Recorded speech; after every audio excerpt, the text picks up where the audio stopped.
एक दिन न्यूटन एक सेब के पेड़ के नीचे बैठे थे तो एक सेब टूटकर उनके सर पे आ लगा। तभी उन्होंने सोचा कि ये सेब नीचे ही क्यों आया, इधर उधर या ऊपर क्यों नहीं गया। और अगर चीज़ों को नीचे धरती पर ही गिरना होता है तो चांद भी तो ऊपर दिखाई देता है, वो नीचे क्यों नहीं गिरता।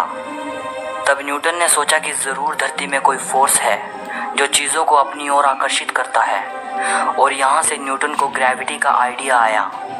अब इस कहानी के बारे में बहुत सी राय हैं। बहुत से स्कॉलर्स कहते हैं कि ये सिर्फ बाद में बनाई गई एक कहानी है और एक फ्रेंच राइटर वोल्टेयर ने इस कहानी को पॉपुलर किया है।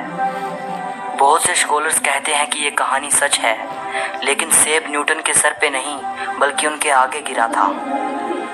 कहा यह भी जाता है कि वो सेब के पेड़ के नीचे नहीं बैठे थे बल्कि अपने घर की विंडो से सेब के पेड़ को देख रहे थे, और तब गिरते सेब को देखकर उन्हें ग्रेविटी का आइडिया आया।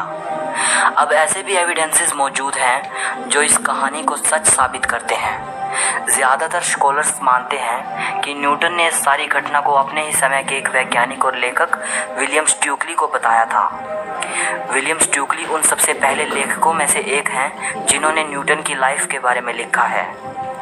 जो बुक स्टुकली ने लिखी थी उसका नाम है memoirs of sir Isaac Newton's life. इसकी मैन्युस्क्रिप्ट ब्रिटेन की रॉयल सोसाइटी के पास सुरक्षित रखी है, लेकिन रॉयल सोसाइटी की लाइब्रेरी के चीफ का कहना है कि सेब गिरने की कहानी महज एक कहानी ही लगती है जिसे न्यूटन ने बाद में आम लोगों को समझाने के लिए बनाया था।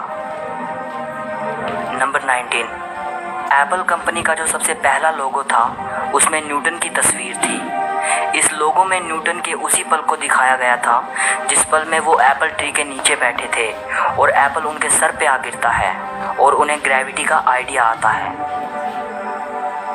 नंबर 18, 1665 में इंग्लैंड के कैम्ब्रिज शहर में प्लेग की बीमारी फैल गई थी। उस वक्त न्यूटन कैम्ब्रिज के ट्रिनिटी कॉलेज में पढ़ाई कर रहे थे। न्यूटन और उसके सभी क्लासमेट्स को प्लेग से बचने के लिए उनके घर रवाना कर दिया गया। यही टाइम न्यूटन की लाइफ का सबसे प्रोडक्टिव पीरियड साबित हुआ। यही वो